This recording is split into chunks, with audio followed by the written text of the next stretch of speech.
പായസം. ഞങ്ങൾ പായസം ഉണ്ടാക്കാൻ പോവാണേ. ഒരു 4 മണിയായിട്ടുള്ളൂ വെളുപ്പിന്. അപ്പം ഇന്ന് പായസം ഉണ്ടാക്കാമെന്ന് വിചാരിച്ചു. അപ്പോൾ ഇന്ന് ഉണ്ടാക്കുന്ന പായസം വളരെ പ്രത്യേകതയുള്ളതാണ്. നുറുക്ക് ഗോതമ്പ് കുറച്ചുണ്ട്, അതുപോലെ തന്നെ പാലടയും കുറച്ചേ ഉള്ളൂ. അപ്പോൾ ഇത് രണ്ടും മിക്സ് ചെയ്തിട്ട് നമുക്ക് ഒരു അടപ്രഥമൻ പോലെ വയ്ക്കാം കേട്ടോ. അപ്പോൾ ഞാൻ ഇത്രയാണ് നുറുക്ക് ഗോതമ്പ് എടുത്തിട്ടുള്ളത്. ഇനി കുറച്ച് പാലടയും കൂടി ഇടാം.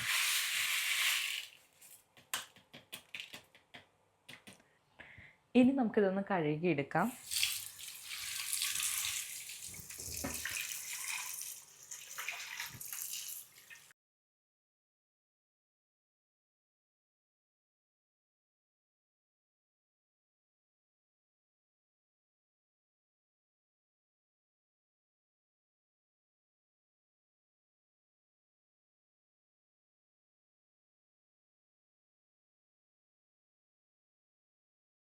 ഇനി കഴുകി നന്നായി വൃത്തിയാക്കി എടുത്തു.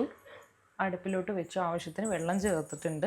നമ്മൾ എടുത്തിരിക്കുന്ന ആ ഒരു ഇതിൻ്റെ ഇരട്ടിയാണ് വെള്ളം ചേർക്കേണ്ടത്. അതായത് 1 കപ്പ് എടുത്തിട്ടുണ്ടെങ്കിൽ അതിൻ്റെ ഇരട്ടി മുങ്ങിക്കിടക്കണം. പിന്നെ അതിൻ്റെ ഒപ്പം തന്നെ ഞാൻ ശർക്കര പാനിയും കൂടി ഇവിടെ കാച്ചുന്നുണ്ട്. ഒരു പിഞ്ച് ഉപ്പും കൂടി ചേർത്ത് കൊടുക്കാം. മധുരം ബാലൻസ് ചെയ്യാനാണ്.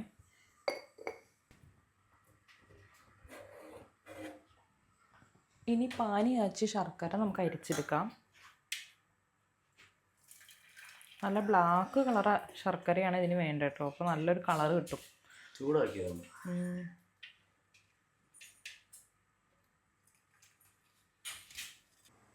അപ്പോൾ ചെറുതായിട്ട് തിള വന്നാൽ നമുക്ക് ഏലക്ക കൊണ്ട് പിച്ചിടാം. ഞാനൊരു 3 ഏലക്കയാണ് പിച്ചിടുന്നത്. അത് മതിയോ?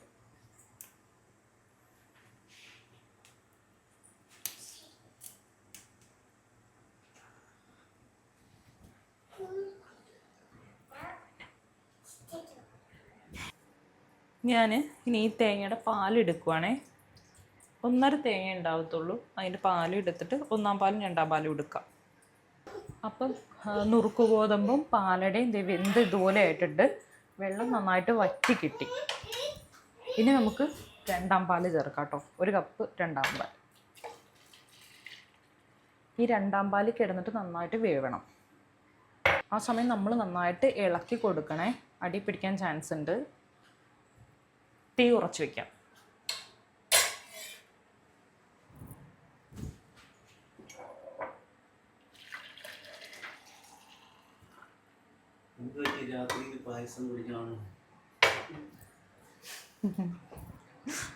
പ്രത്യേകിച്ചൊന്നുമില്ല. ഞാൻ ഈ പാത്രം കഴുകാനുണ്ട് ഗൈസ്. ഞാൻ പോയി പാത്രം കഴുകട്ടെ. അപ്പോൾ റെഡി ആയിട്ടുണ്ടേ. നമുക്ക് മധുരം ചേർത്ത് കൊടുക്കാം. അപ്പം മധുരം ഇല്ല ഇതിന്. 2-ാം പാലൊക്കെ ഒഴിച്ച് പാകത്തിന് വേവിച്ചിട്ടുണ്ട്. അതും 1 കപ്പ് മധുരമാണ് ചേർത്ത് കൊടുക്കുന്നത്. നിങ്ങളുടെ മധുരത്തിന് ആവശ്യം അനുസരിച്ച് ശർക്കര ഉരുക്കി ചേർക്കും കേട്ടോ. ഇനി ഏത് നിമിഷം അടി പിടിക്കുക. അതുകൊണ്ട് നന്നായിട്ട് ഇളക്കി കൊടുക്കുക. ശർക്കര ചേർത്തു.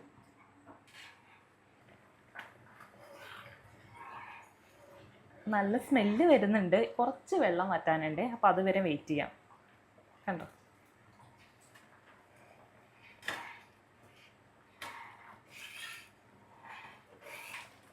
പായസം ഇവിടെ റെഡി ആയിട്ടുണ്ട്. വെള്ളമൊക്കെ പാകത്തിന് പറ്റിയിട്ടുണ്ട്. ഞാൻ 1-ാം പാല് ചേർത്തിട്ടില്ല. അതിന് മുമ്പ് ഒരു അലൂമിനിയം ചട്ടി അടുപ്പത്ത് വെച്ചു. ഇനി നമുക്ക് കാഷ്യൂനട്ടും മുന്തിരിയും കൂടി വറുത്തിനകത്തോട്ട് ചേർത്ത് കൊടുക്കണം. എൻ്റെ കയ്യിൽ വെളിച്ചെണ്ണയാണ് ഉള്ളത്. നിങ്ങളുടെ കയ്യിൽ നെയ്യ് ഉണ്ടെങ്കിൽ നെയ്യ് ചേർക്കുന്നതായിരിക്കും കുറച്ചുകൂടെ ടേസ്റ്റ്.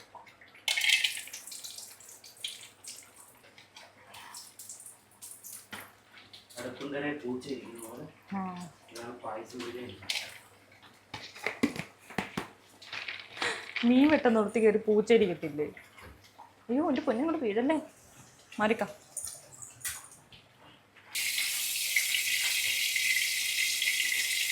ഇത് കരയപ്പുറമായിട്ട് മാറ്റി വയ്ക്കാവേ. നമുക്ക് പായസം റെഡി ആയിട്ടോ പായസം. ഇനി നമുക്ക് ഇതിനകത്തേക്ക് 1-ാം പാല് ചേർക്കാം. നല്ല കുറുകുറൂന്നുള്ള പാലാണേ. അത് ചേർക്കാം. നന്നായിട്ട് മിക്സ് ചെയ്യുക. ഒന്നാം പാലാണിത്. നന്നായിട്ട് മിക്സ് ചെയ്യണം. ഒന്നാം പാൽ ഒഴിച്ചതിന് പിന്നെ ഒരുപാട് നേരം നിങ്ങൾ തിളപ്പിക്കരുത്. ജസ്റ്റ് ഒന്ന് ചൂടാക്കി എടുക്കാനേ പാടുള്ളൂ. തിള വരരുത്. ഓൾറെഡി ചട്ടിക്കൊരു ചൂടുണ്ടാവുമല്ലോ, അത് മതി. ഓഫ് ചെയ്തു.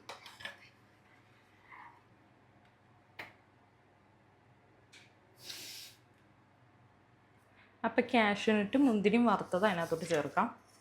വെളിച്ചെണ്ണയിൽ വറുത്തുകൊണ്ട് നമ്മൾ വെളിച്ചെണ്ണ മാറ്റിയിട്ട് വേണേൽ ചേർക്കാൻ. അപ്പം അത് താഴോട്ട് പോയിട്ടുണ്ട്.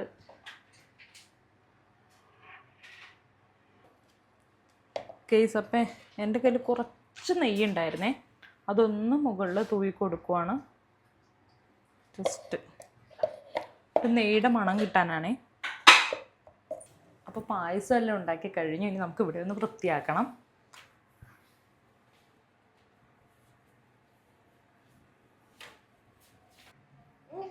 അപ്പോൾ ഗൈസ് നമ്മളൊരു ഗ്ലാസ്സിലോട്ട് പായസം മാറ്റിയിട്ടുണ്ട്. ഇനി ചൂടാറിയതിന് ശേഷം നന്നായിട്ട് കഴിക്കാം കേട്ടോ. നല്ല ടേസ്റ്റ് ഉണ്ട്.